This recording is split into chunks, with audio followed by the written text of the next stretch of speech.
Okay, there we go. It works magically. Yeah, today's just going over like the modules that I typically use in my games. I have about like 100 plus of them, and they kind of like throw errors up most times. I really need to go through and actually remove the ones that I've like installed once and then never used again. But yeah.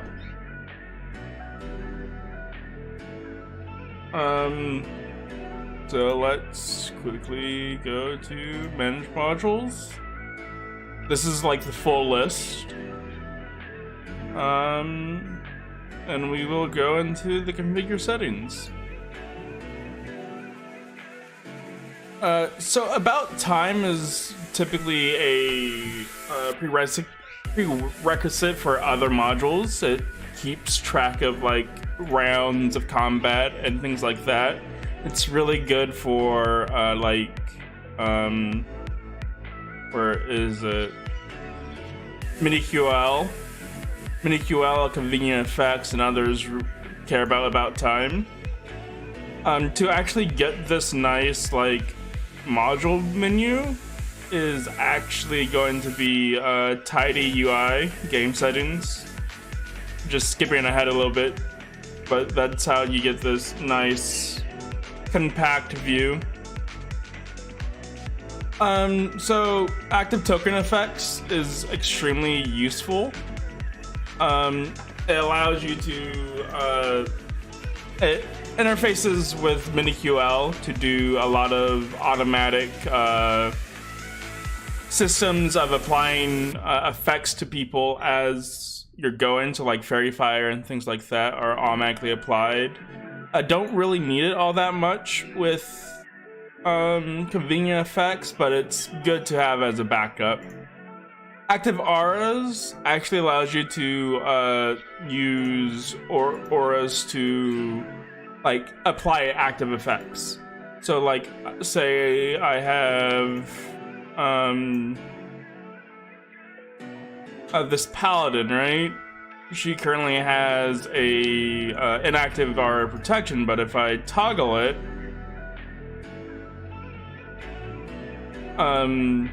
it's kind of actually, hold on, let me actually go to like a battle map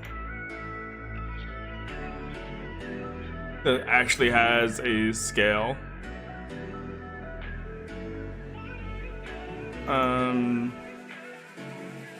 Toggle effect, toggle back on. So this actually adds to their saves. Like, as you can see, it automatically like updates. It has a plus, he has a +0 in his intelligence, but once he is within 10 feet, it gives them her bonus in charisma. And there's other things that you can do with it. It's pretty handy, especially if you have like multiple things that give auras and things like that.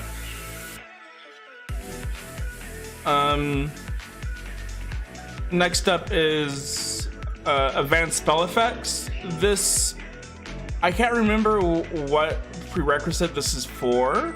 Probably either either convenient effects or something like that. I don't really remember like what, like most of these I don't, like I use it so often I don't really remember what it's actually used for. But once I like turn everything off, I forget that I have it. I'm like, I need it. Auto animations, I kind of already went over this in a different video, but this interfaces with JB2A's animations, and it allows you to like quickly by name give a animation to an object. So like is there a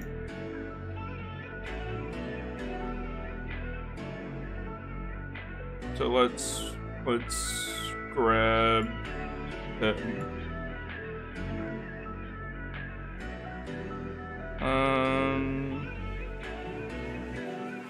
To like Mask Cure Wounds, if I wanted to untoken, do I already have a Mask Cure Wounds? I do not. So if I want to add a Mask Cure Wounds, I would hit add item. This is, and then Mask Cure Wounds. Play on target. Type is spell. Honestly, I don't really need to do any of these because these are just like placeholders, like fire gives you fire effects and stuff like that. Spell gives you all of these spell effects, but if I like knew exactly where spell effect I want to give it, I can just add it here. And then whenever they cast Cure Wounds, it will play. And like, let's just show off with like Bardic Inspiration right now. Submit. And then like target Mask Cure Wounds. No. Is that actually a range? I don't know spells. It is, okay. See, it plays the animation.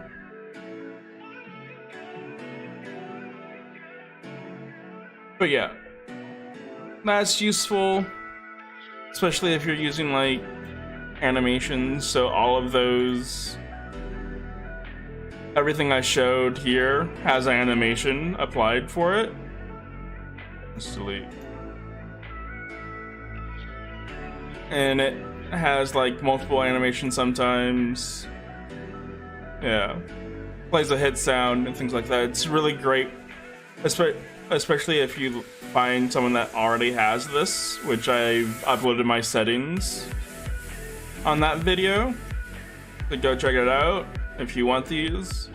And to import them, you just hit overwrite merge menu and then choose that source file I gave you.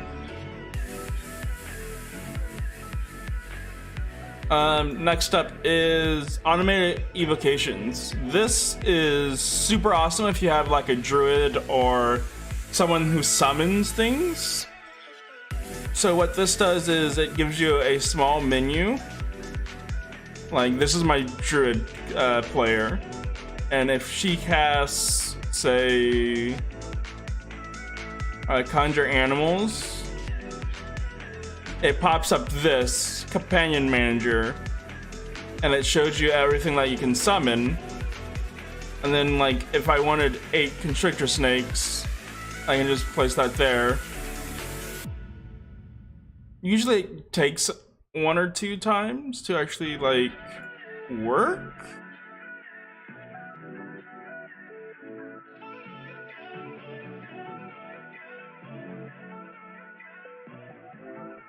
There.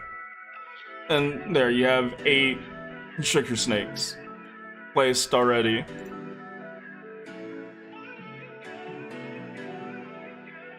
And super useful. You do have to kind of set it up in before they use it. Like giant, ooh, I didn't mean to, like there's your giant insect spell.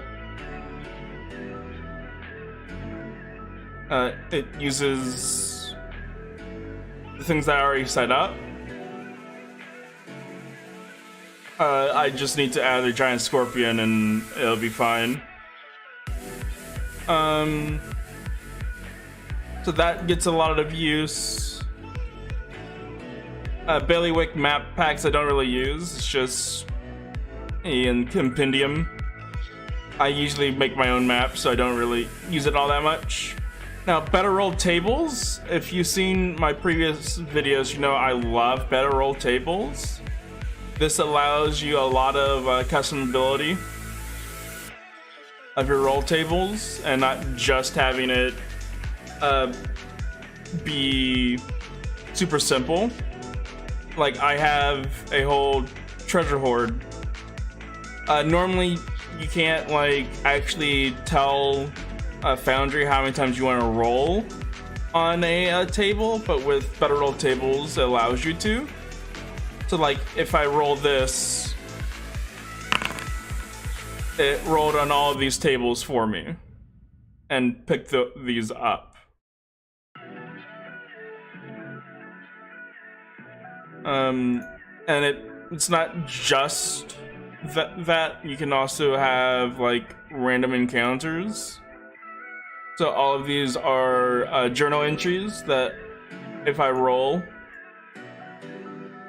right, it pops up giant scorpions, and this is a future module we'll get into, but this is the giant scorpions journal tab that I can have my monsters in and so forth. Really great if you like use random encounters or even like loot tables and things like that. Really good quality of life.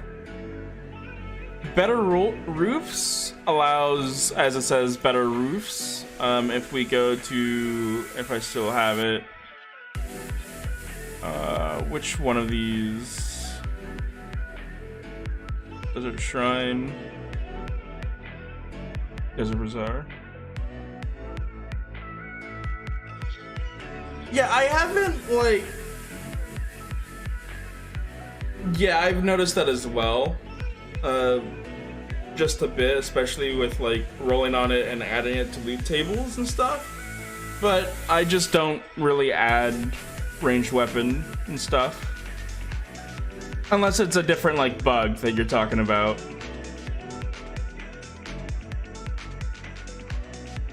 Is it? Hold on, I'm trying to remember which one of these actually has the. Nope, not summoning.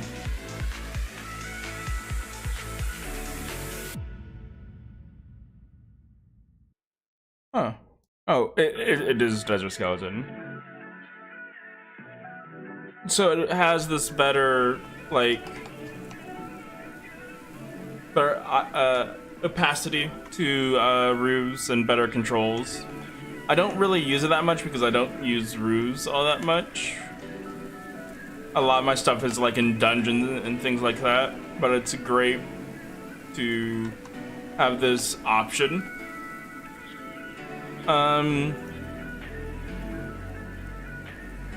I've used boss bar once as a cool gimmick. Not even cool, as a funny thing. Huh, that's weird. Because I don't have that bug at all. Like, oops,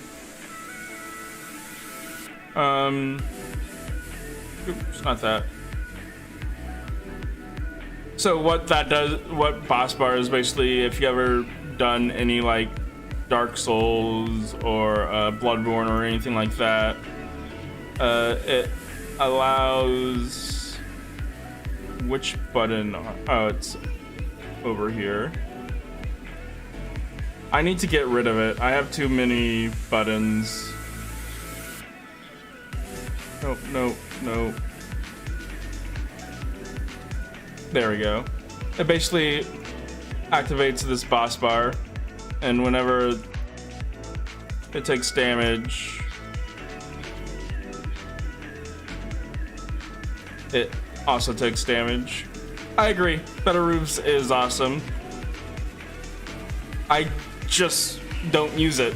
The only reason I currently have it installed is because the Mad Cartographer uses it a lot, and it's required for his modules. And that's really the only time I really use it.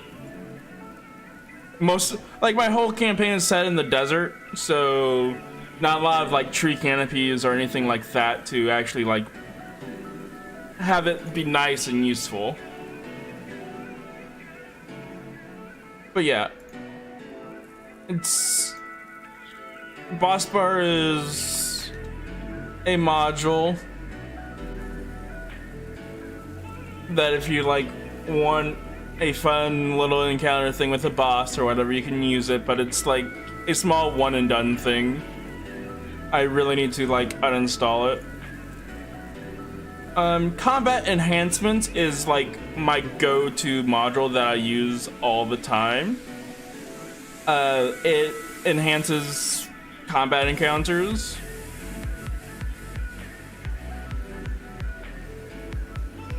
Yeah, exactly.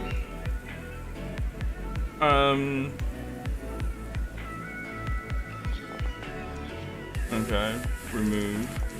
So it adds a radio health bar and allows you to easily... Ooh, I didn't mean to delete them.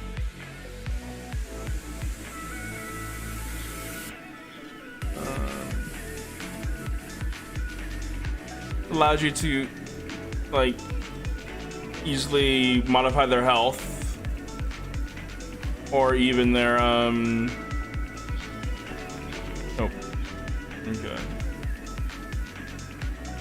Even update their initiatives. And allows you to like drag and drop and things like that. Super useful. I usually just use it for the health bars. It allows me to like quickly look at it and see how the encounter is currently going.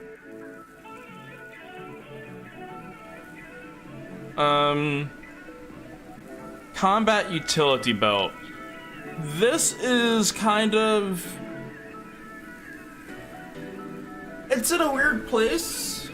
It does things that MIDI QL doesn't. It's an automation tool, allowing you to like use enhanced conditions, award XP, concentrator, things like that. Other mods do some of these.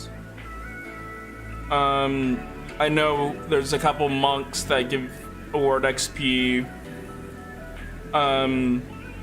MIDI QL tracks concentration. Combat, not combat. Oh god. What is it called?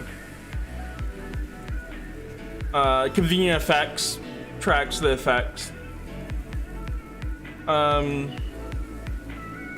But beyond that, it's useful, especially if you don't want to go super deep into oh god, I can't think of the word. Super deep into automation. Compendium folders. I don't know why this isn't, you know, an actual thing already. It might be. But allows folders. Cozy players. I actually don't... Oh, this gives you new radio.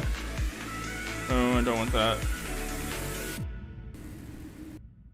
It basically gives you these radio things when you click on a token.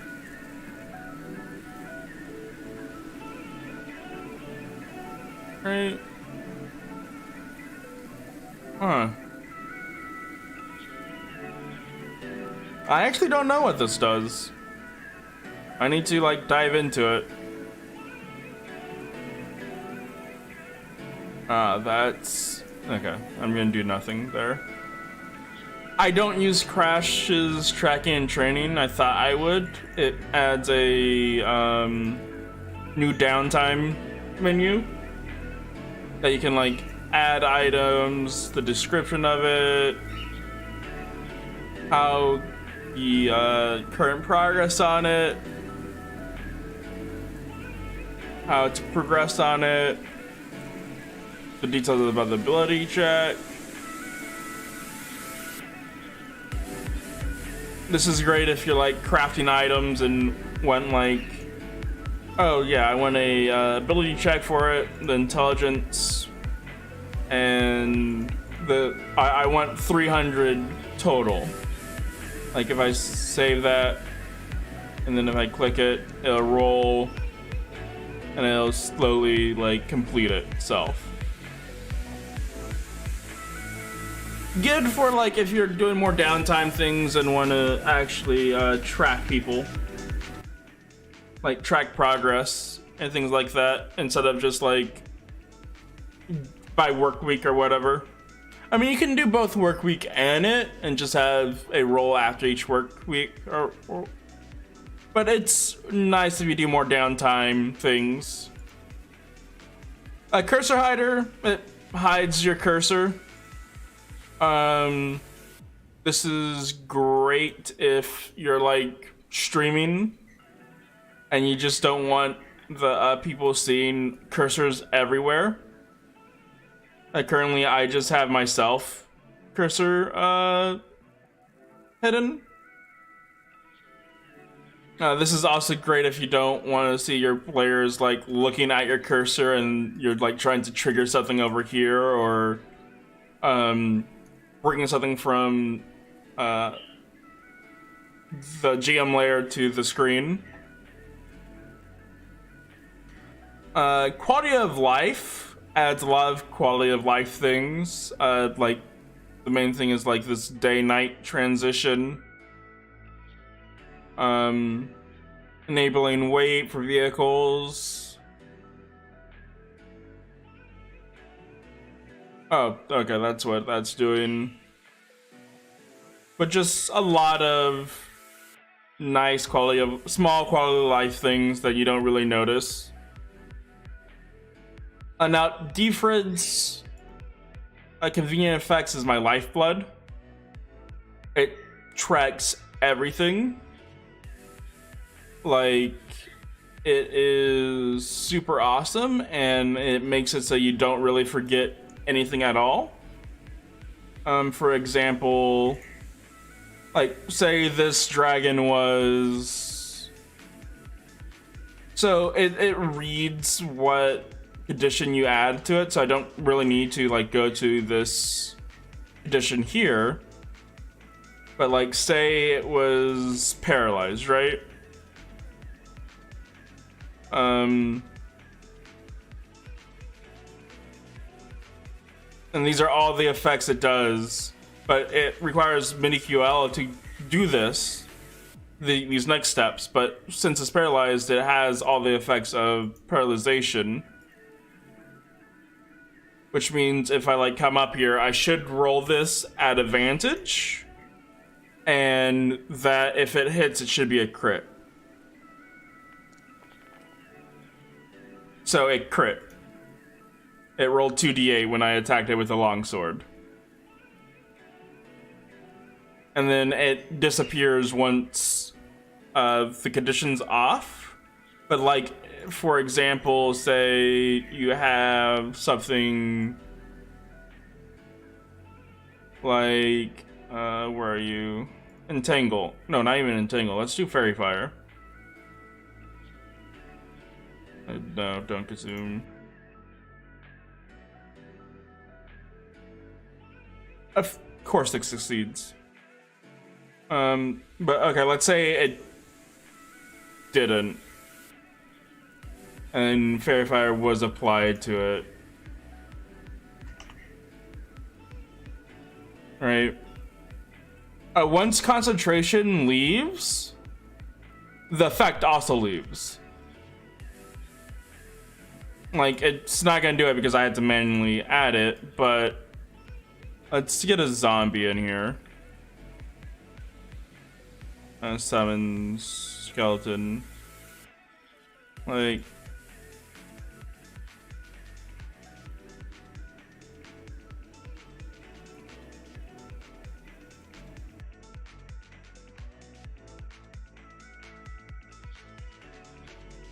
of course, when I'm trying to showcase things, they roll and pass the save.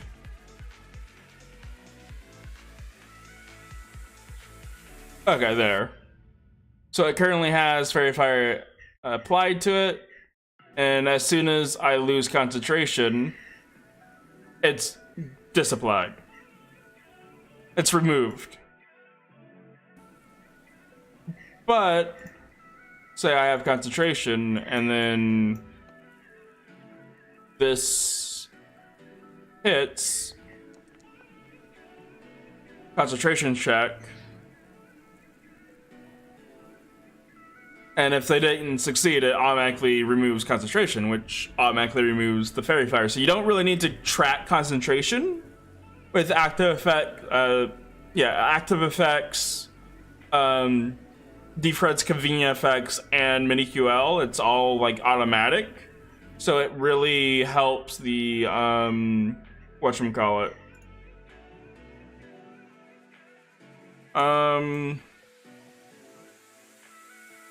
So what is after that? Next up is, I really love it. It's a must-have mod for me. Like, combat already takes so long with like 6 people, and like tracking. Oh, did you roll your concentration check? Did you pass? No. Oh, oops! I forgot that you're supposed to have a save and stuff like that. It's really useful. Next up is everyone's favorite Dice So Nice. This adds 3D dice and very customizable, different themes, special effects when you like roll dice. If you don't care about like people, like there's some really obnoxious ones like epic win or epic fail. If you don't want to see other players, you can just turn that off, right? And I just have that just on my highest number.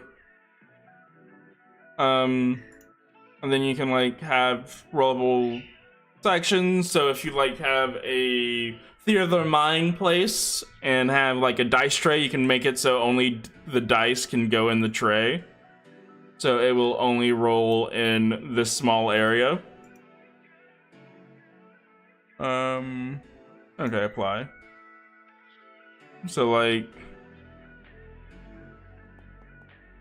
it'll only roll in that area down there. Now I have to like reset this. Okay. Did that actually? Yes. Okay. Good. Restore. Super awesome. Super low maintenance. Doesn't really. It adds a lot, but also doesn't add a lot. Like, people like seeing dice rolled, and it really allows you to actually see the dice rolled. A dice tray is this down here. This small thing allows you to like add dice by left-clicking them and remove dice by right-clicking, and apply advantage, disadvantage on things. Or if it's disadvantage, add modifiers. Really good if you need like things on the fly and don't want to like open a sheet. I've had like, I would tell my party, oh, okay, roll a d20, and they can just go in here and just quickly roll a d20.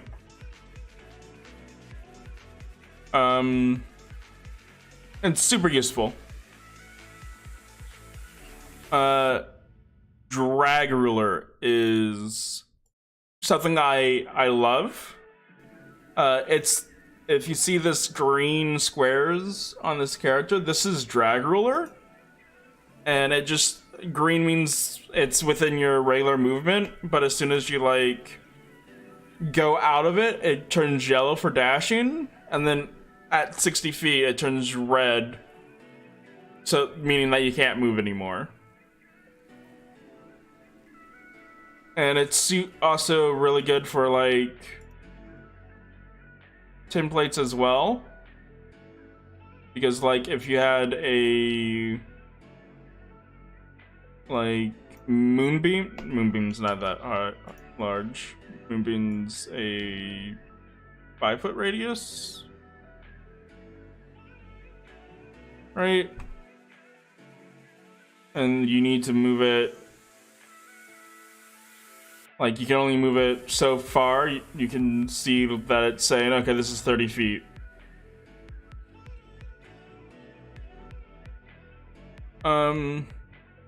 Super useful, Like, I put it in my list of like either quality of life mods or must have for DMs. After that, drag upload. This allows you to like get images from like any Google site. Like, say if you want a portrait of a dragonborn and you're like really want it and you don't really want the time, you can just drag and upload it. Usually it would tell you if you want to make it a tile or a token. I don't know why I immediately went into token there. But yeah, usually it asks if you want it to be a tile or a token. Or neither, or attached to an actor. Dynamic effects using active effects. This is really useful for MiniQL. It allows you to edit the effects sheet of a character without having to manually edit it. So it's on the fly editing automatically, and like MiniQL requires it.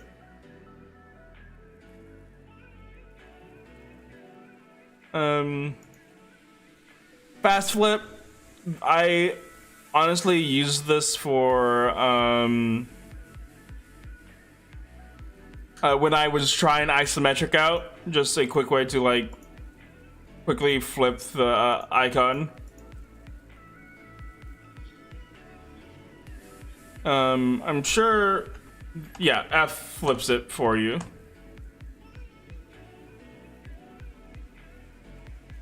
FX Master, this allows special effects to be played.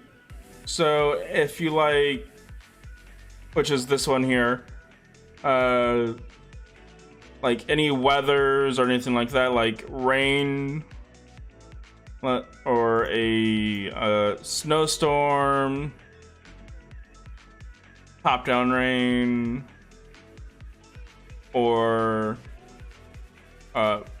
fog. Oops.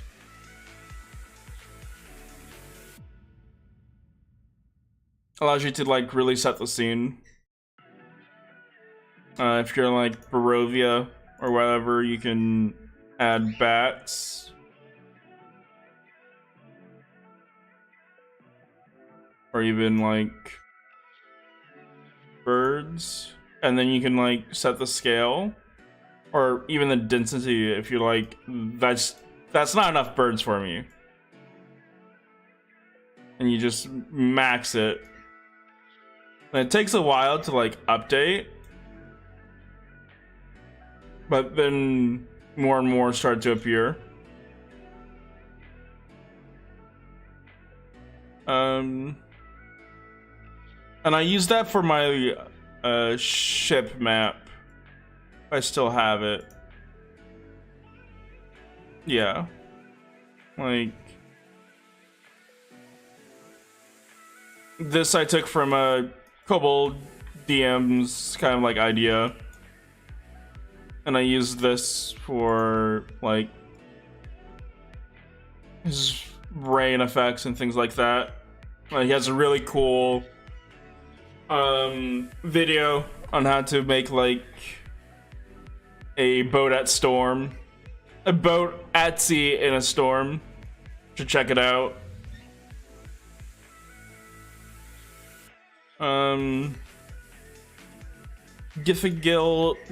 Giphy Glyphs 5e Monster Maker. This is a huge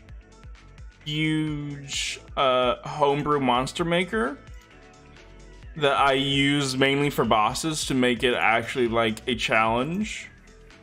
So what it does is it allows you to create a scaling monster.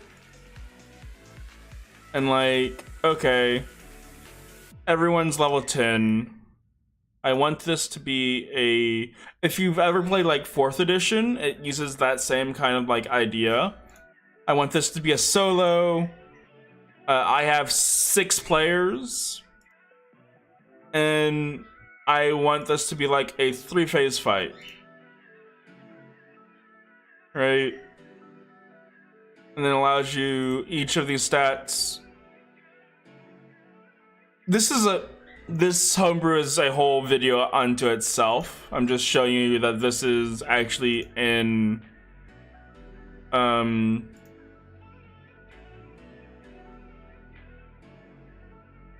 Foundry. You should really look it up yourself. This allows you to do actions and like damage and attacks, things like that. A really good like scaling homebrew monster maker. So like if I wanted a defender and there's only 1 phase, it has like 638 HP, armor class of 22. This is Gilfy. I'll type it in chat. Let me quickly find it. Oh, I need to sign into chat. This is Giphy Glitz by the Monster Maker. And he has his own like PDF. It tells you how to make it and the ideas behind it. Super awesome for like bosses and mini bosses. Like I can actually challenge my party with these things and not just have it be a steamroll. Can I get it? Thank you.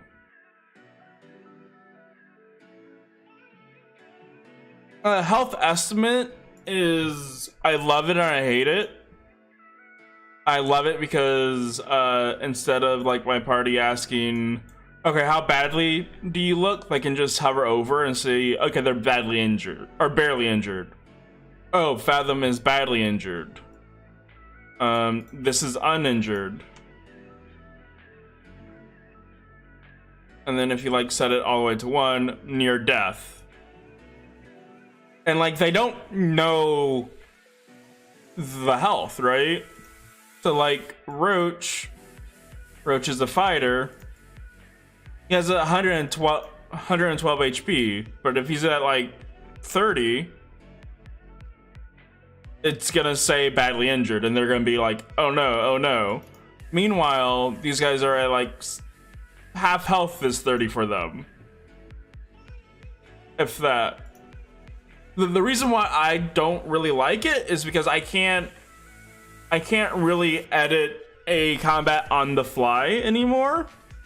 Like if the combat's going well or the players are steamrolling the combat, I can't just like add another 20 HP or anything, because they can see, oh, it was badly injured before and now it isn't.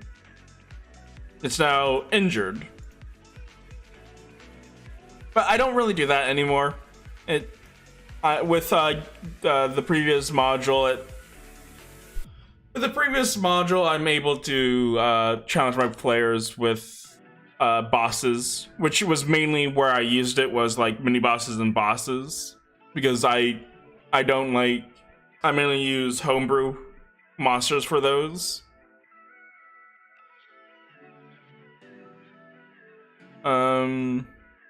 Hex token size support, I don't use it because this was used for isometric. Inline web viewer, this allows you to look at websites in Foundry. I don't use it. It was used for a like landing page, like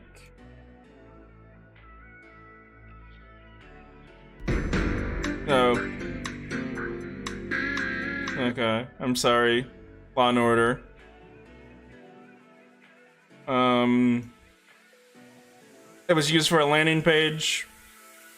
So like it was like a small tablet that you can click and open a web viewer. Item macros, super useful.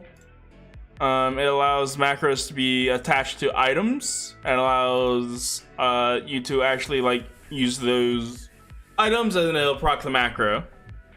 So like if I go to edit this item, details, all the way back here is unused macros. Oh, okay, that's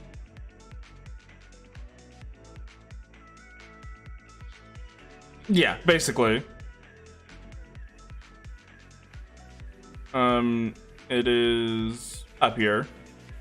So like this doesn't have anything, but like let's see if I can find,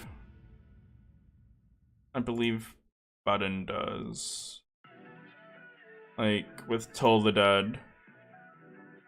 Yeah, so this is a macro that I was able to find that if something is injured, like let's use this as an example. So Roach is injured. Button uses Toll the Dead.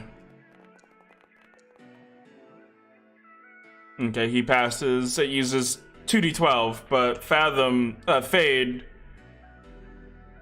Just double checking that it's not like barely injured. Fade isn't injured. And it uses 2d8. It's great for that small stuff. I just currently can't get it to work with Eldritch Blast. No, never mind. I think it's Hex, actually. Yeah, it was Hex. Actually, I think I got Hex to work.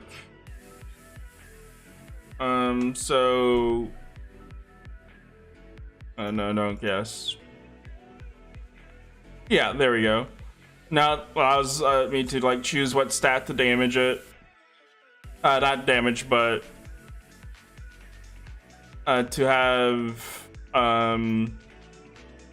negative abilities to it.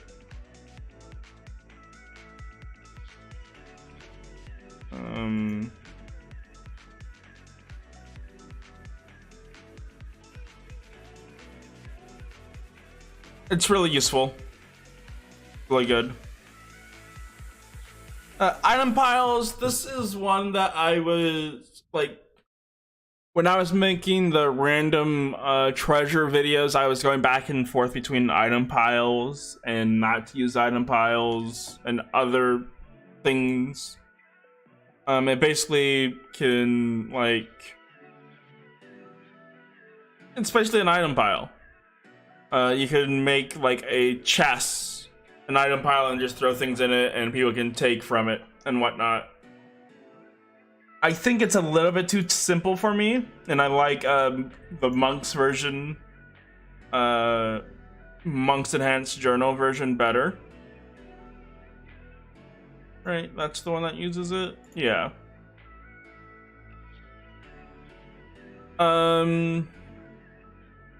Next is the one that I use all the time, is JB2A's Patron Complete Collection.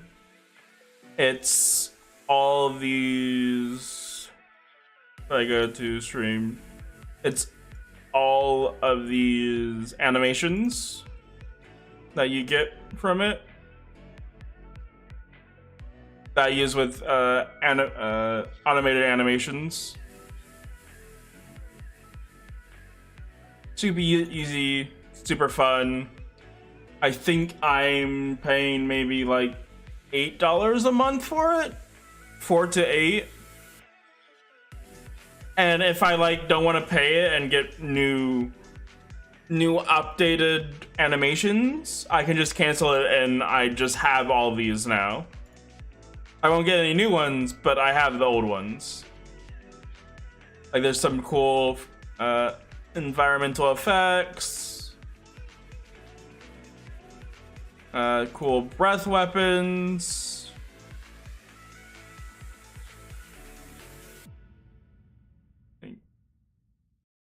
orange is fire.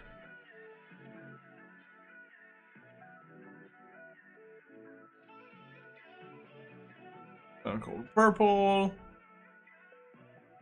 stuff like that. I get a lot of mileage out of it, especially when like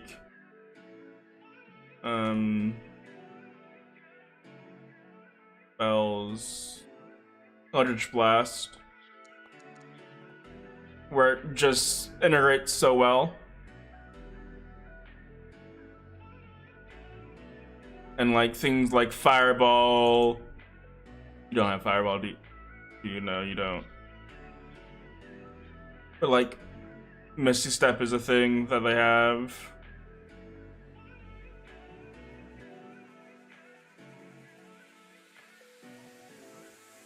I think something went wrong there, but let me roll that for you is like it says, it's a, you can request roles from your party members, and allows you to like, okay, instead of telling people like, hey, can you roll me a performance check, you can use let me roll that for you for those, which I find like request roles. It baseline, it's very but it integrates with mini QOL for saving throws and things like that. So it's like baseline required for that. And like after a few minutes, it'll automatically roll it.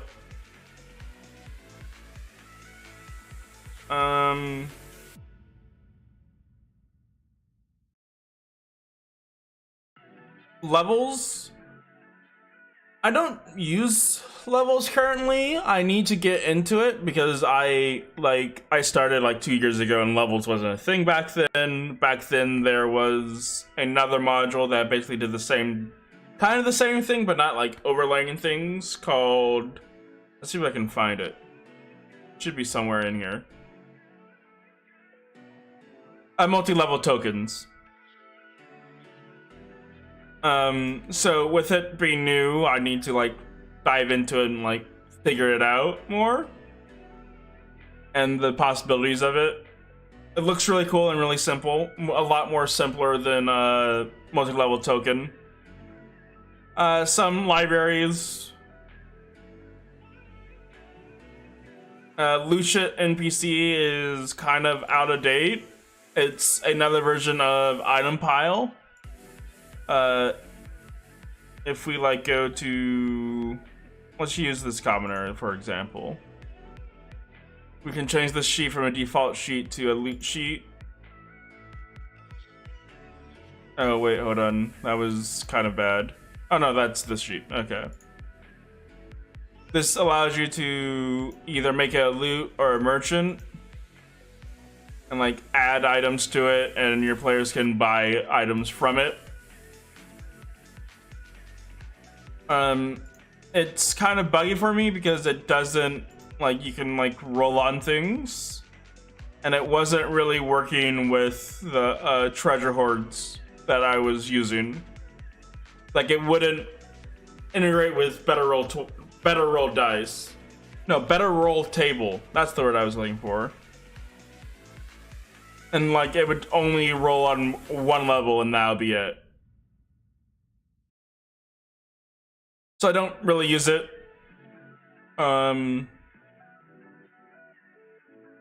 Magic items is a must-have if you like throw like magic items at your party. If we go to Fathom here, he currently has like 3 magic items and 2 are active. What this does is allows you to give like edit item. So he has a spirit sheath from Griffin Saddlebag that gives him a casting of spiritual weapon. I don't have it set here. Do I have it set in the other one at the very least? No, I don't. Okay.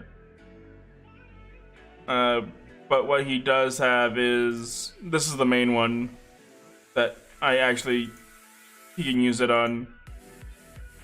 It allows you to like put spells in and how to recharge it, when it recharges, number of charges, how much they cost, and like when he attunes and equips it, they are then added to a spellbook. So he can like cast Vampiric Touch,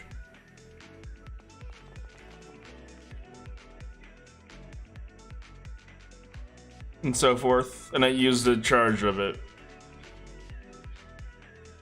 Really, really useful. Especially if you like give your players magical items that have spells attached to them. Let's break attunement and unequip. And this is the one I wanted.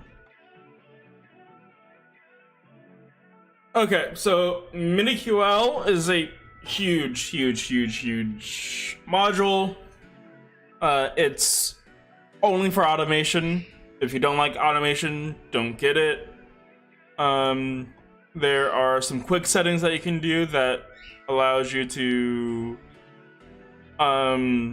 set it how you like it, so you can have full automation, which is as few buttons presses as possible, to like all rules manual, just the GM stuff is automatic, just the player stuff is automatic hit saves and damage applications.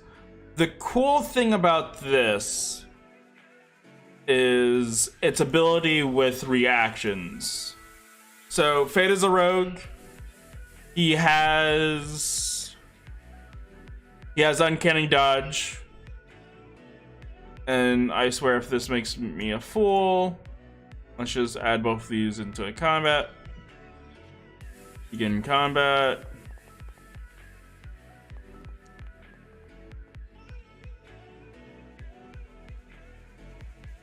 And say Fathom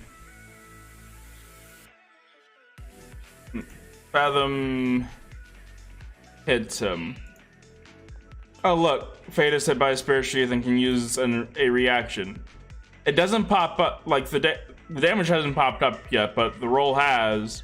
And when he hits Uncanny Dodge, oh, it says you take 16, but actually 7 was applied. And that also works for like shield and things like that. It is a little screwy because it's not like smart reaction based. Like if I attack Button with Spirit Sheath, oh look, he can counterspell the weapon attack. So it's more, oh, you have a reaction. These are your reaction abilities. You can just exit out of it and it'll be perfectly fine. But it's a little bit annoying for like people that have reactions that they can't use all the time. But yeah, the workflow is so many options. Like I said, it's a good 10-minute video by itself. Workflow, player, GM, and so forth. I use it literally for combat. Like, combat is the thing that takes up the most time in D&D games. So anything to make combat faster, especially when you have more than 4 players, is a godsend. So automatically rolling saving throws, comparing it to a DC, and then applying if they fail it is awesome. You don't have to spend like 30 seconds asking, okay, what's your AC? Your player's rushing to find it. Oh, it's 15. Okay, that hits. Let me roll damage now, and so forth. It also then applies the damage. It also applies if it's a saving, like they take half damage. It's very smart. Now, into the biggest ones that I use a lot, Monk's active tile triggers. If you've seen like any of my videos, you know I love Monk's active tile triggers. If I go to like say Ballroom Blitz, like it's in the middle of processing.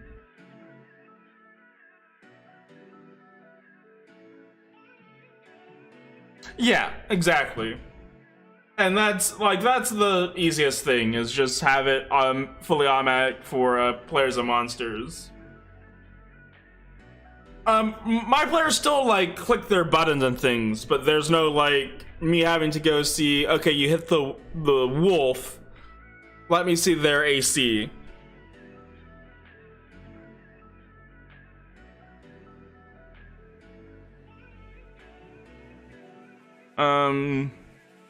I'm trying to see if I still have a...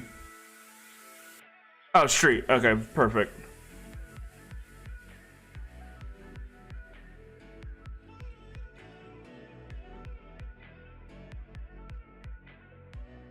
Oh, something happened here.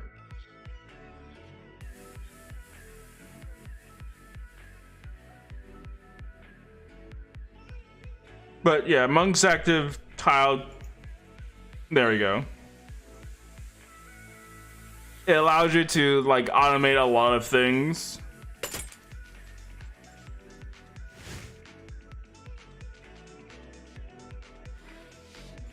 Like songs, things like that. I need to actually stop that before I get demonetized. Automatically doing text, like I'm not doing any of this.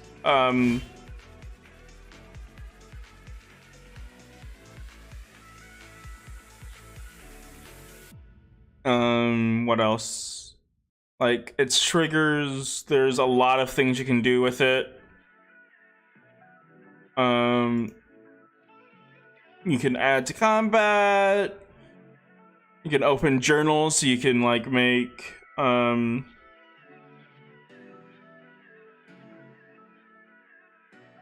yeah, I feel that. I only like really use 3 of them. I use Monk's active tile triggers, Monk's enhanced journals, and Monk's token HUD, right? Token bar. But yeah, I do feel like even those, like, there's no reason the token bar should be giving XP to people. It should just be a token bar, and that's the only thing that really gives. But like, adding like forced movement or free movement, contested rolls are nice. Request rolls, which is basically let me roll that for you, but in the token bar. I don't understand why this is included in the token bar set. But the reason why I have that is I can now, because it integrates with his other modules, I can now like have whenever this trigger requests a roll, right? I can be like, okay, you just triggered a trap. Okay, that's a dexterity save of 16 DC. It is a private roll. You will, and then tokens that fail, and then so forth and so forth. Fair. That is a fair statement. But that allows you to like set traps and things. It's probably like the only thing I would ever use. The contested roles or request roles in triggers. Like, it's a nice visual. If we go back to the battle map, like, it's a nice visual down here, right? It has their AC and their passive perception. Allows me to quickly see, okay, even, like, the thing is, it's only if there are tokens on the map, right? But if they're, like, in a dungeon or something, there are tokens on the map, I can easily see, okay, you spot this or that. Yeah. Exactly. That's why I like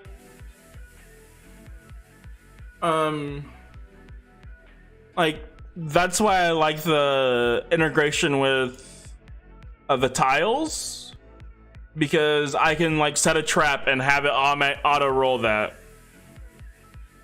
Yeah, exactly. That's the only reason I would ever use the request roll feature, because I can literally just ask, hey, Roach, roll me a dexterity save.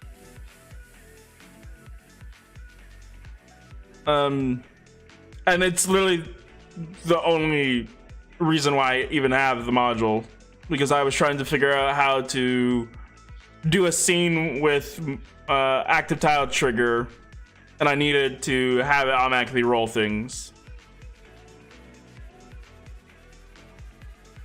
So next up is honestly my second favorite of, I love active tile triggers.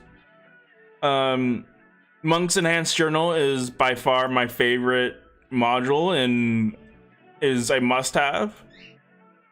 It allows, so it's just an enhanced journal entry, but, like, let's do handout A. It makes a new, like, window for your handouts that you can now easily, like, go to any of these. But then you have different, where is it? But then you have, like, different levels of different journals. So you can make, like, a loot journal. Yeah, I feel that. The thing is, I just stayed forever in the previous thing that it's gonna be like forever and a half before I go into version 10, because I'm afraid of, like, losing my stuff. But, like, this is a loot table. This is a shop. This is an actual handout with a picture of my world. This is a Celestial Hymn handout. These are all my encounters, which I literally just used for a video. But, like, and then you can easily, where is it? Oh, come on. How do I do this again? Nope.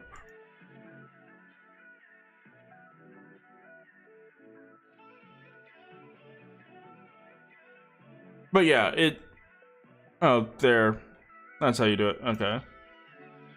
A quick way to drag monsters from your from your journal. So if you know, like, this room has these things in it, it drags and drops it. These have character sheets that I've since deleted.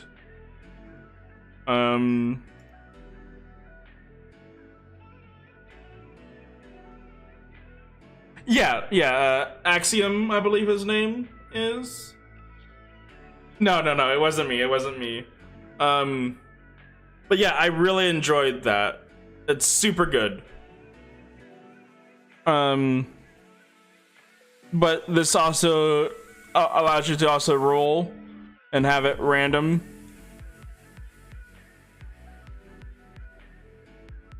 DCs are for, like, like these don't just have to be like combat encounters. They can be like crossing a stream or river, and like you can add DCs here. Like, okay, it's an athletics check to ford the stream. And then now it's using the request roll again. But yeah, quests, a lot of different options and things to do. Quests. Like, here, this is the source. Is it available? Is it completed? Is it failed? The rewards, relationships, your personal notes, description.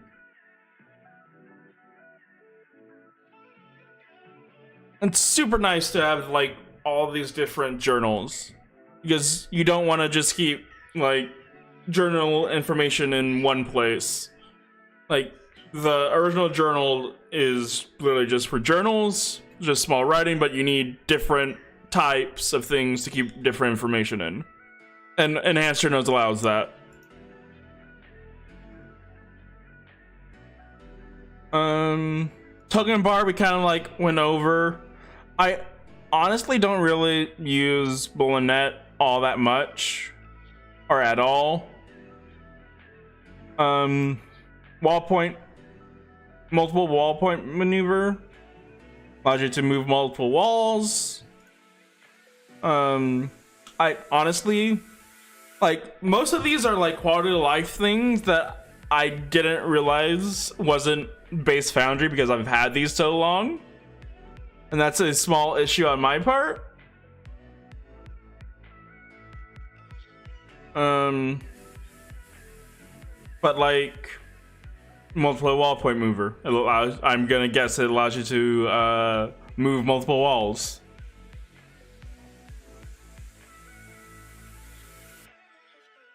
Next up is super good.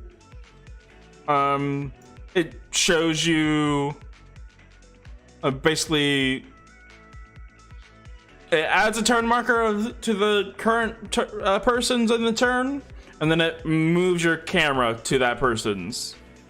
So like, if we add all these guys to a combat roll, and then we hit begin combat, you see that currently it's Lancer's turn, but if I hit next, oh, it doesn't. I think if I like zoom super out, it's Saber's, or not, never mind, I lied. But it's a good indication of like whose turn is it currently, especially when you have like 5 zombies and you don't know, okay, which zombie is which. Which zombie's current turn is it? Ooh, no, I don't want that. I want it large. Thank you. And it also has a lot of customability options of like opening and closing things, panning to next combatant. Okay, it does enable panning. And it also allows you to change what the start marker is for current turn.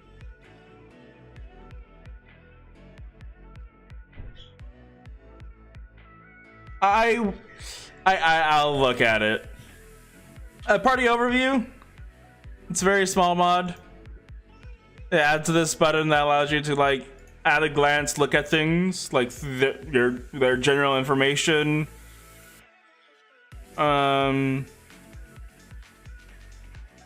Their languages and what languages people know.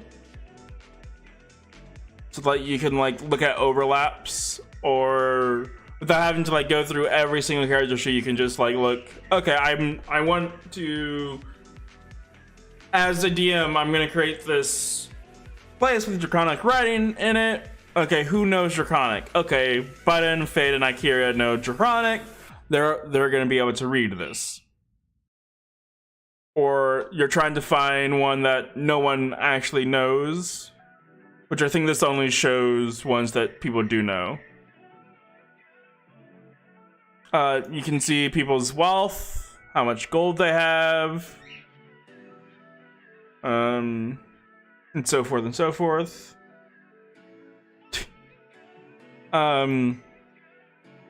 People's backgrounds, like traits, flaws, bonds. Button uses theirs as notes, so that's why his takes up so much. But like, this is very basic. Saving throws. This is great if you want to see like, okay, who's super useful in like wisdom saving throws. Okay, Locust has a +10 in wisdom, so I'm not like, she's more than likely gonna pass any wisdom saving throws. Is it? Okay, I will check it out. I think I saw it once, but it seemed very, very video gamey, and I didn't want to like fully invest in something super video gamey.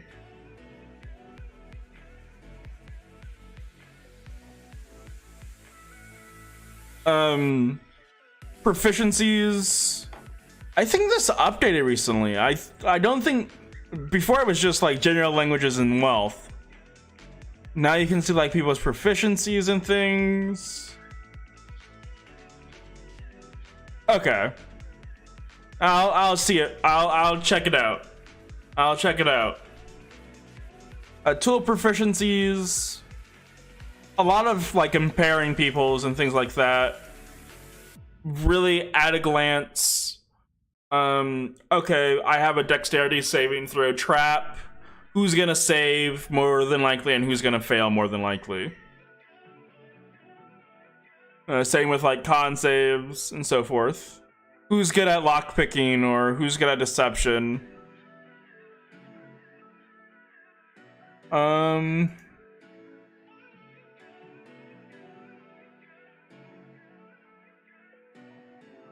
Perfect vision. This changes how vision runs.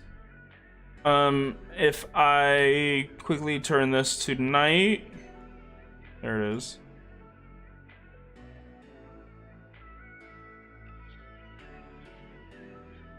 And I have to also set this to configure lighting.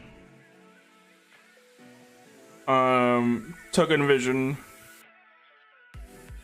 Okay, do you just not have, you should have dark vision. No, you don't have dark vision. No, that vision. Yeah, you should have like,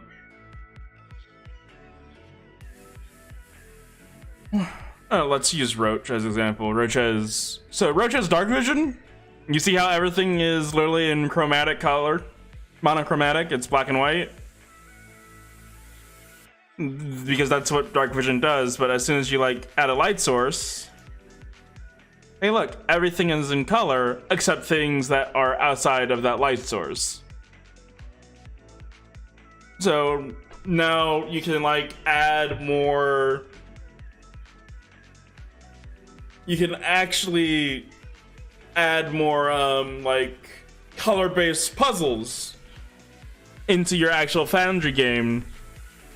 And if they don't, if your whole party has dark vision, they've been going without torches for a while, it'll really screw them up because now they only see in black and white. And it has a lot of customability. You can like change the monochrome vision from like white to like, say you want good old night vision. Let's see if that actually works. It probably doesn't. Oh, it does. Oh god, that's super bright. But like, hey, you have NVGs on.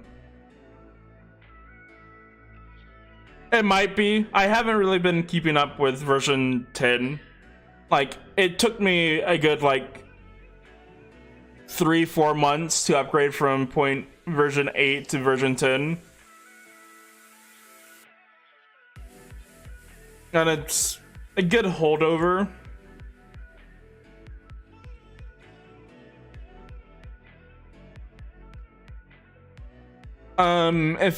Next up is if you're ever coming from, so like I install modules and I never uninstall them. So these all might be defunct or they've all been used before somewhere else.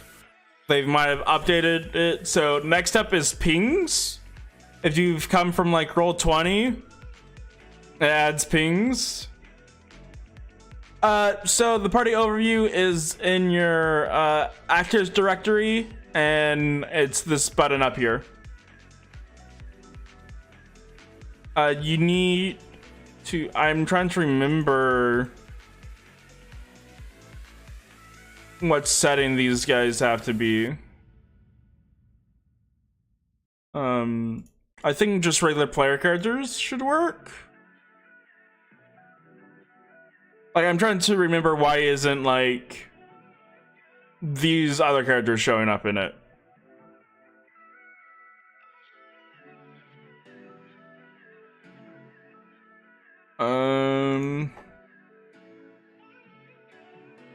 But yeah, pings, if you've come from Roll20, allows you to ping, shift left clicking, pings, and then pans the screen to where you pinged.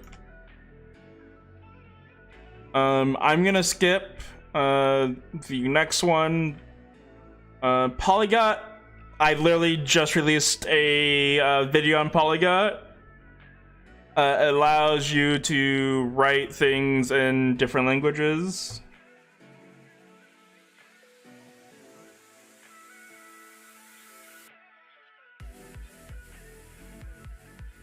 Yeah, I can't remember what makes it an NPC versus a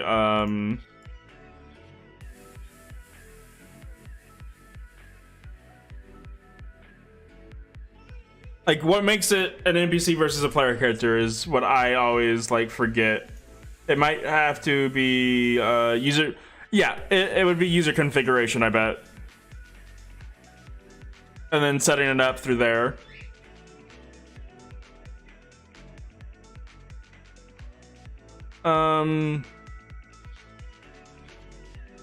Polygot. So Polygot allows like languages. It's this bar down here that has like drop downs, and like you speak a different language. Roach sucks. Okay.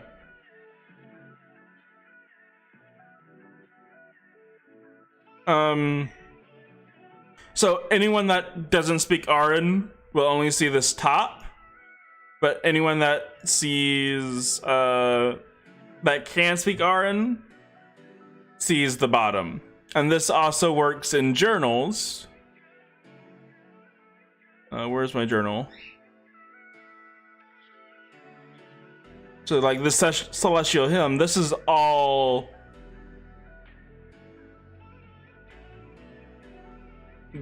celestial, and only people with that know celestial can read it. I can left click it and it goes back because I'm the GM.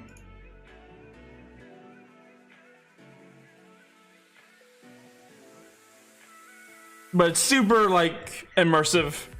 I go check out the video that I literally just released yesterday. Not even yesterday, 2 days ago.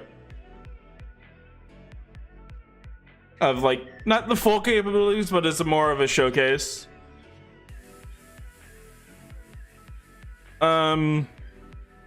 Oops.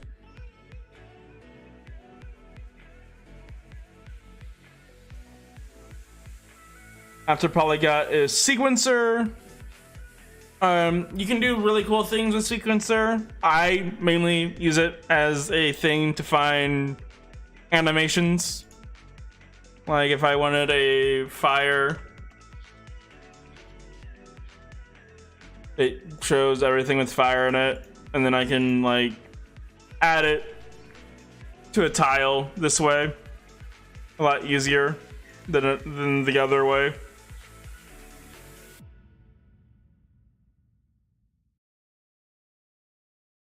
Yeah, that kind of is what happens in my group as well.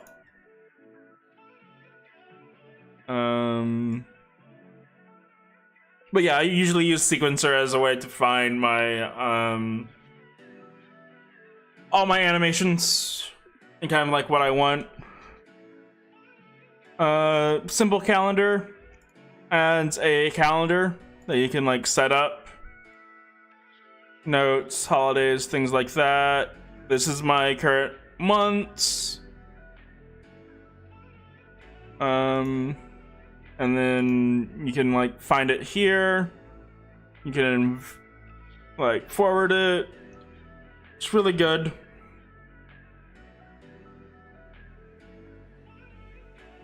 And then it like adds a small like real-time clock, things like that. It's a nice calendar thing for like, because I have like a lot of like travel, like my world, there's a lot of traveling done. So like getting from one major city to another major city is like 3 weeks ish. To get from one side of the continent to the other is like 3 months. And there's a lot of like traveling to the different places. I'm actually going to... Is it in the battle map? No. Where... Okay, this is what I'm gonna do. I'm gonna... Set you... Oh no, I can have multiple... Oh no, this is bad. I need to find... where that dragon is.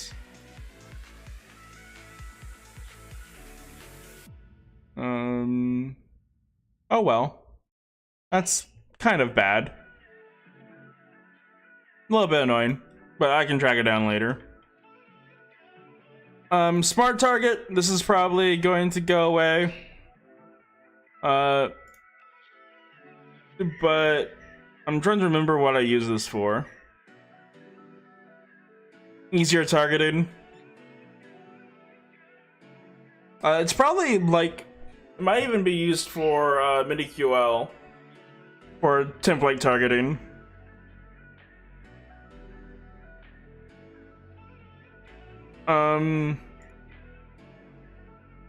Soundboard. It adds a variety of different sounds to the game that allows you to do things like, where are you?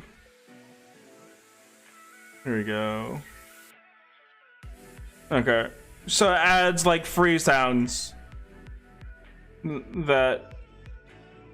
Oops. Let's close it. I'm trying to find... There's the soundboard.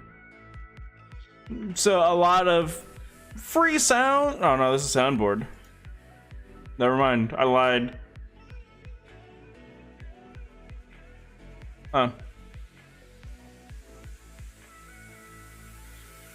No, I was in the right place. But yeah, a lot of...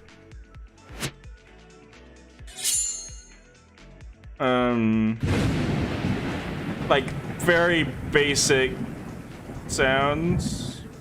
Okay, stop. And then you have like a lot of free pack stuff. Yeah.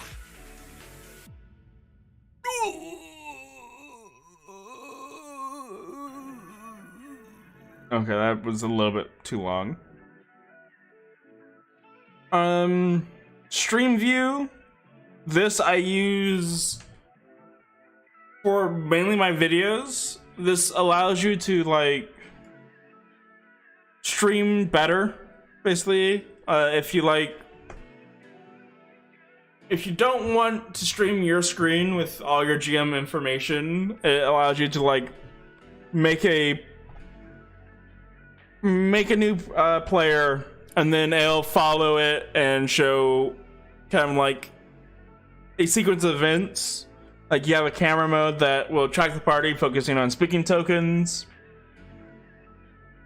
Track the current combat targets during combat, or you can have a directed mode where it tracks the view of the GM. And it allows you to like do certain things, show a better chat that's not really like this, but it's like this, but it's just the chat. It doesn't have like any of the boxes. It makes for a better like viewing experience. Tidy UI, I went over this at the very beginning. This basically makes this actually manageable. Like without this, like here, I can actually show you. So this is what it looks like with Tidy UI on. Where are you? Save modules. Then it might take a little bit because, you know, a lot of modules.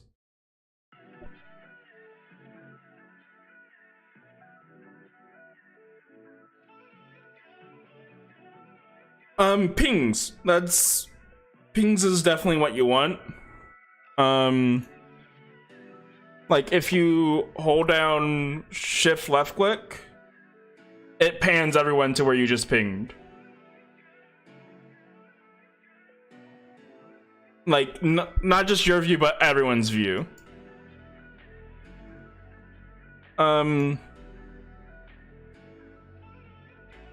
So configure settings. So this is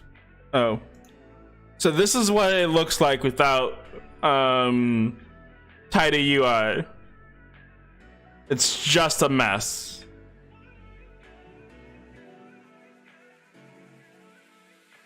Yeah, pointers and pings also works. You have to hold down left shift and click.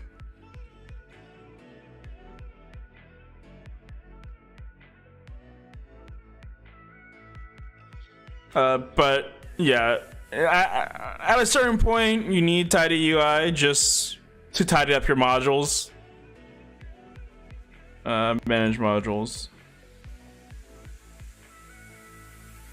And it also has a few other features as well, such as being able to import a module list. So if you say you have like two different games, one Pathfinder and one D&D, and you have different modules that you need to turn on and turn off, you can... The module? Yeah. So you can export your current activated module list, and then you can import said module list. So you can have like a Pathfinder 2nd edition module list that you only import when you're doing Pathfinder, and a D&D module list that you only do in D&D. But I just realized you would have two separate worlds for that. So ignore me.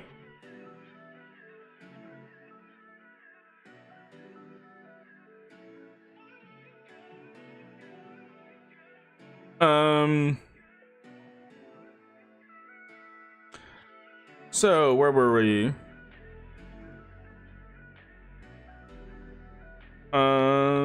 Tidy sheets, not tidy. Yeah, Tidy 5e sheets is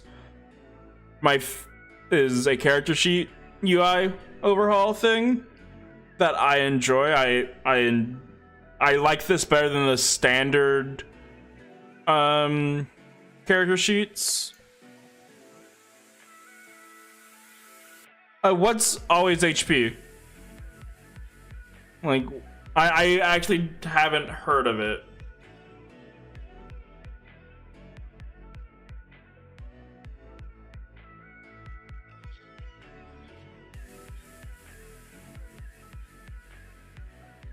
Like, hold on. Let me open up good old Google.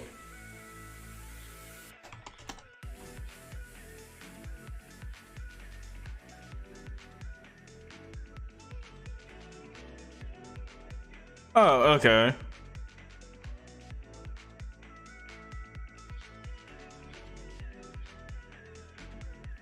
And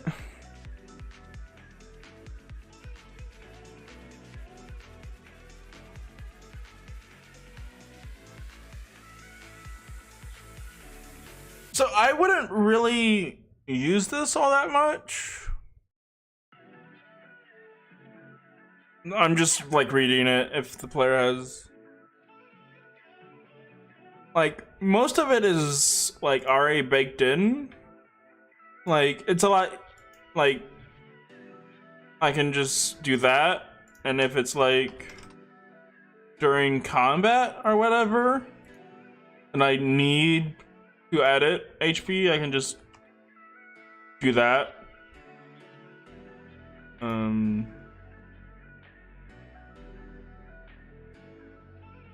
But I find it so weird.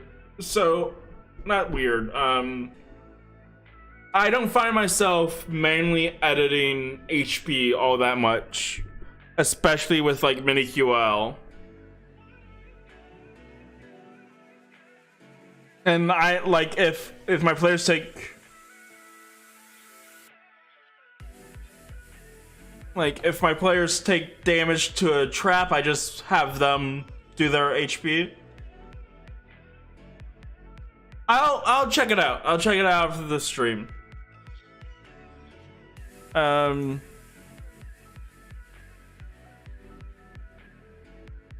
So after that, time's up. Okay, this is the effect tracker.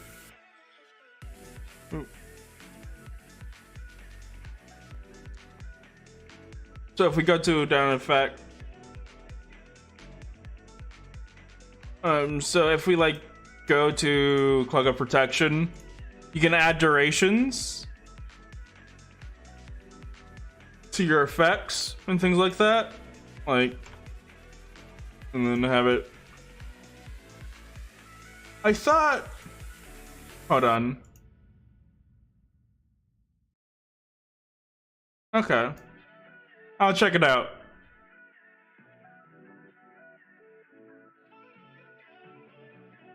Hold on, this just might be the wrong one. Let's go look at the effects list. Like you, add effect.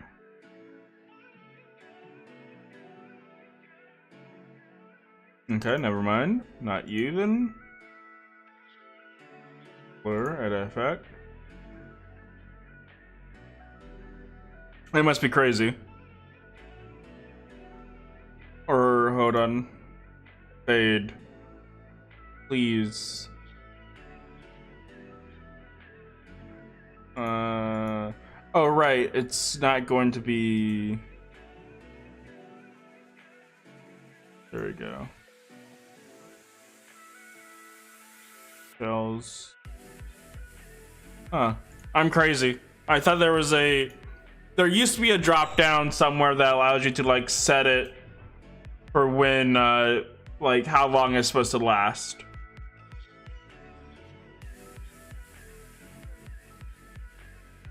See, you say that, but like let's do oops. Yeah.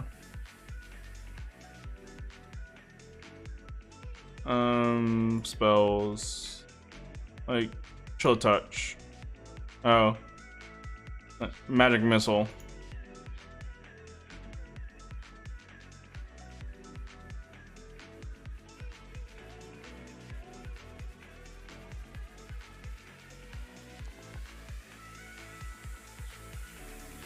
Like I can easily undo it here, but where was the? Oh, I think that's a now defunct mod that allows you to like add. I might look into it. I actually might look into it. Because back in the day, not MIDI QL, but I think I still have it. Better rolls for 5e. It used to have that when it allows you to like add it, undo it, and things for certain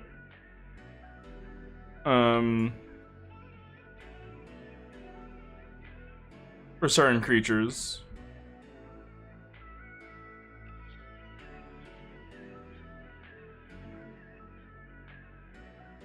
Like, okay. Let's see if this works.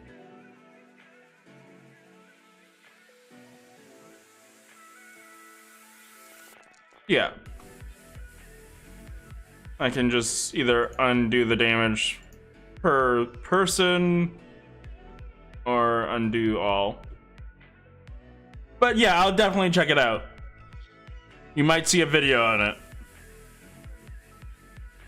Token Action HUD, we kind of like talked about this. It's this bar up here, giving you a quick way to access skills, checks, features, things like that without having to go to your character sheet. I find more than often than not, people don't realize this is here and still go to their character sheet just by habit. After that, it's good, but it's like, it's old. It's like one of the first modules I installed. So I will take chat's advice and go check out, which one is it? Oh my god, I missed it. Argon's token HUD. Yeah, Argon's action HUD.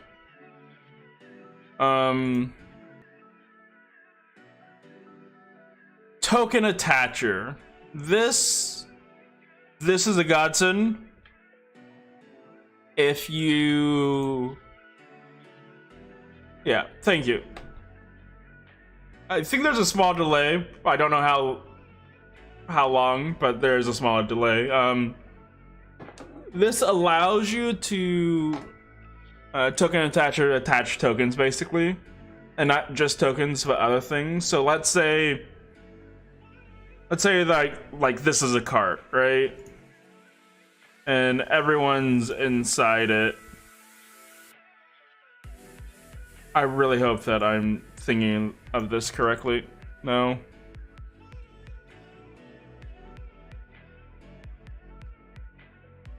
Then you like open attaching. Nope, that's not the one I want. I want. Can I actually attach this? I can't. Okay, never mind. I lied. It has to be a token.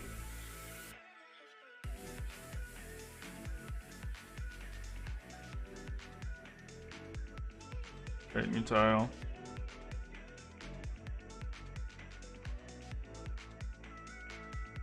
Exactly. That's basically what you use it for. You can also like use it for vehicles and things like that. And like you can attach this to all these guys are attached to it, and then switch over to.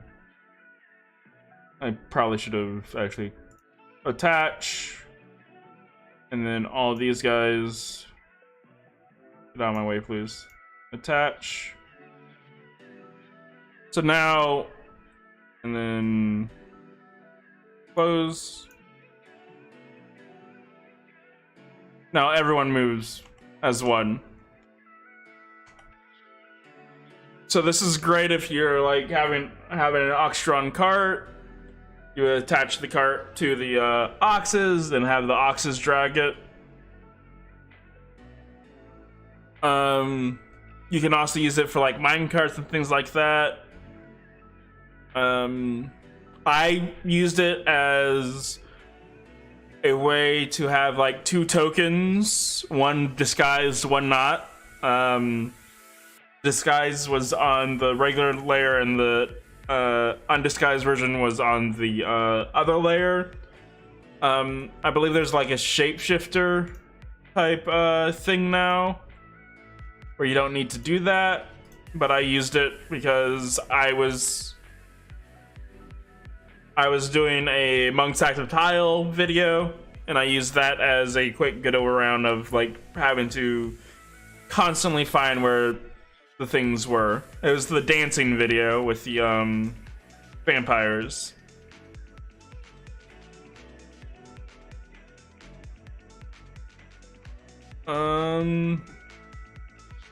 Token magic FX.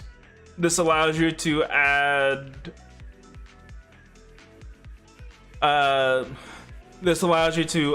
magical effects to magic, like icons and things, to effects. So this allows me to like say Button casts blur on himself. Oops, nope. Like blur.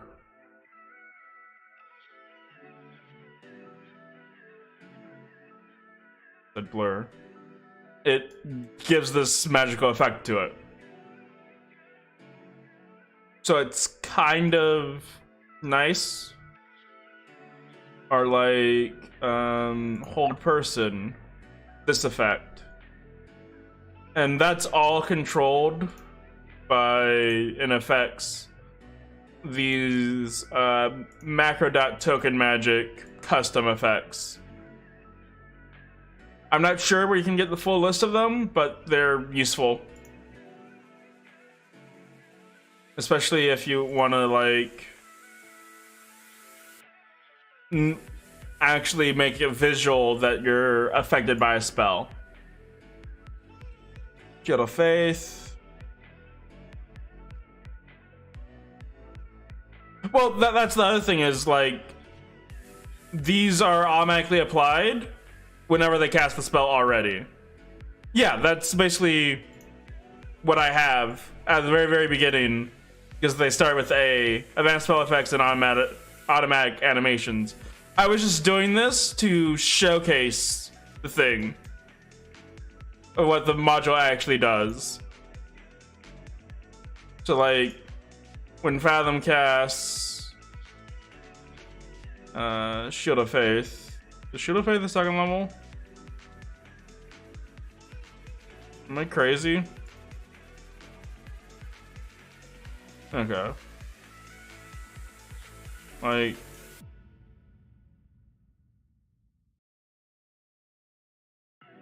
yeah, you're fine, you're fine. Automatically plays this. And it lasts until concentration is broken.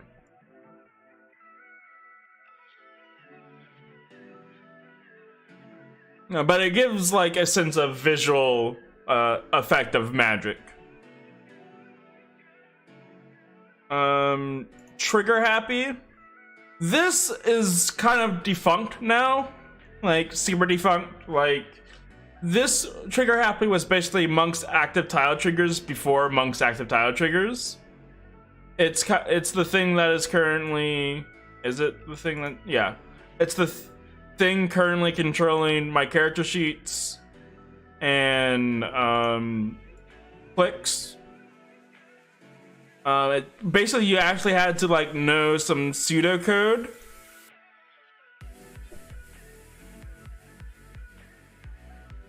I think I fixed this forever ago. I mean, I had to have, else they wouldn't be like popping up and being used.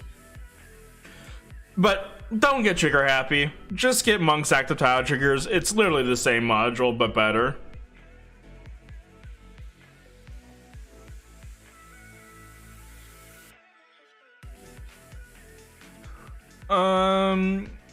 Last but not least, wall height.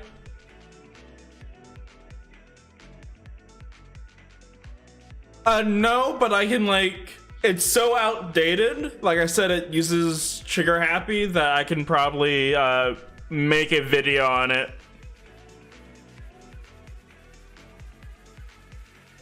And post it.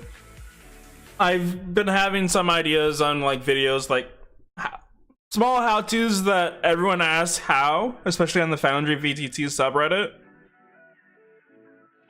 But honestly, this was just like a Photoshop file that I got art of my party and just like Photoshop them in. This was blanked. I photoshopped the map that I made. Same here. Really, what do you use Trigger Happy for then, Aaron? Like, I just find like Monks makes it so Monks does what it does. Monks does what Trigger Happy does, but has more options to it.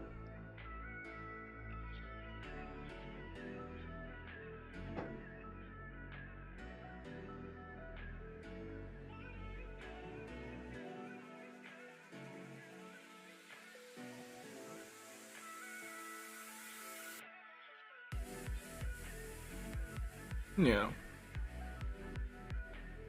But yeah, this is mainly Photoshop files.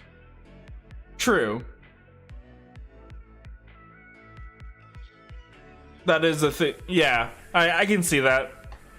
Like I said, I literally only use trigger tiles for this scene, which basically you can do the same thing with monks by just placing that, going to triggers, actions, change scene.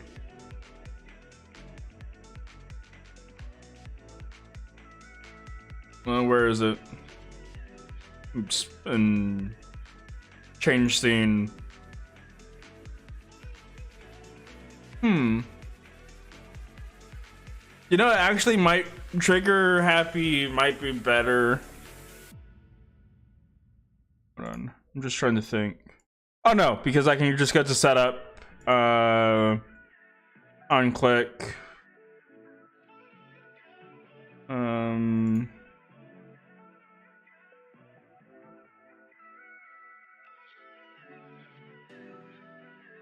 that's actually, I'll have to actually double check if this is actually possible, because I feel like, oh no, because it won't make it active, right? As long as you don't make it the active scene, they will just change to the scene.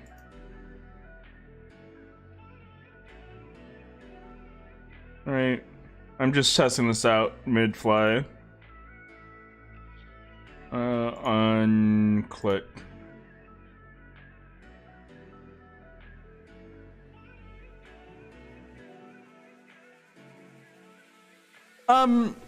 Maybe.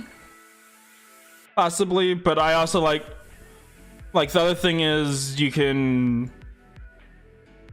like, this is my party symbol, and then I also have like random encounters, so when they trigger this, it like rolls on a table, like, hold on. You found an encounter, rolls on that, brings it here. And then can I actually, no, I can't. And then you can just click on that and bring it all to the thing.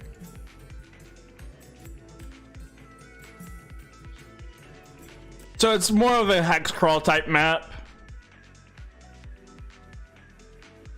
And I don't have to like constantly update.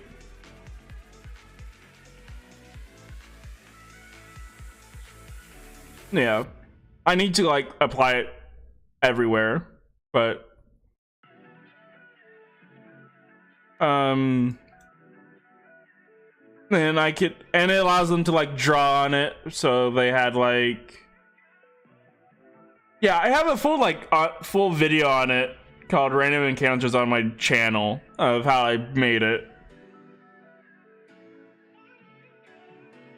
But like they were trying to figure out, okay, what's the best way to go? Do we go that way or do we go this way? Like, what was our last path? Was like we went this way through the mountains, up and then back around, because they want to get up here, but they want to avoid this area.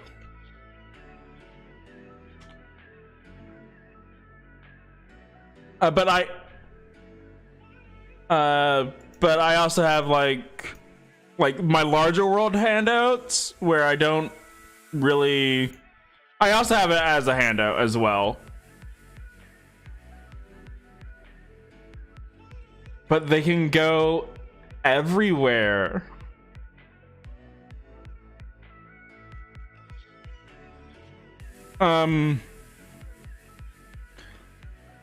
But yeah, where was, like, I could do it so it's better as a handout, but like I said, I have it as a handout and I have it as a big map that they can actually click and go to and like zoom around and draw on. They've been really good at drawing this time. I don't need no fat ratatouille. But that's trigger happy. And then warp gate is a prerequisite for I don't know what anymore. It's so old that it's probably multi-level tokens, I want to say. It's used for. Which, like I said, most of these are like 2 years old, right? These modules came out when Foundry wasn't new per se, but it was just hitting its first like big boom. So like I've kept to this because it's what I know, and I don't know what's been. Okay, thank you, Craig. It's what I know, and I don't know what's like updated. Like multi-level tokens has competition levels, but I don't know levels, and it seems like levels is really good for like if you can layer things on top of each other, like in a custom like dungeon draft map. But in maps that say aren't that, like most D&D campaign maps aren't layered on top of each other automatically, they're on separate sheets. Multi-level tokens better. But yeah, that's kind of the modules that I use. I think my favorite is kind of hard to figure out. There's just so many modules, and they're all so good. Honestly, probably Drag Ruler. Like, see, here's the thing though. You just said 3 modules compared to 1. Right? Like, I have to learn 3 different modules, which I'm slowly learning, compared to just 1. Like this was my, oh, that's it doesn't have any settings, that's why. Okay. We can quickly go through this list. Actually, private roles makes things actually, yeah, they do just work. Actually, private roles makes private roles actually private. Advanced macros. Bellows allow, yeah. Bellows allows you to like pick up by like edit playlists. No. Oh, it's the she shanties. There we go. Edit playlist.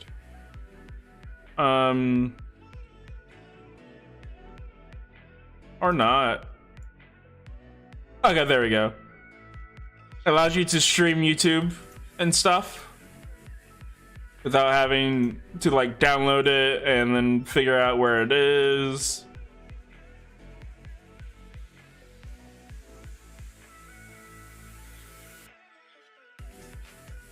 So I use it for like my combat tracks and things like that. We went through these. The main one that I was looking for was Parallaxia,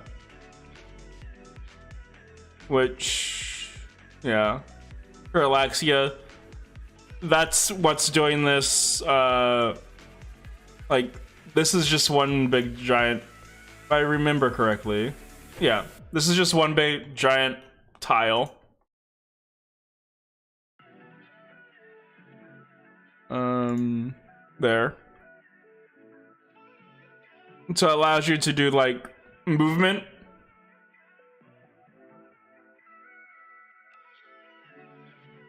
And it allows you to like speed things up. Where is it? Like 200. Okay, never mind.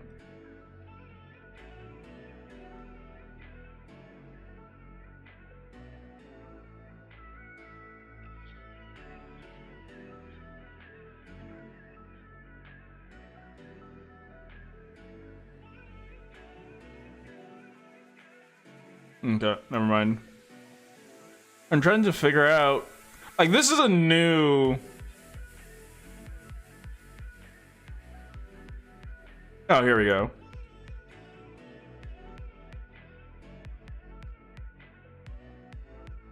This is a whole new page for me.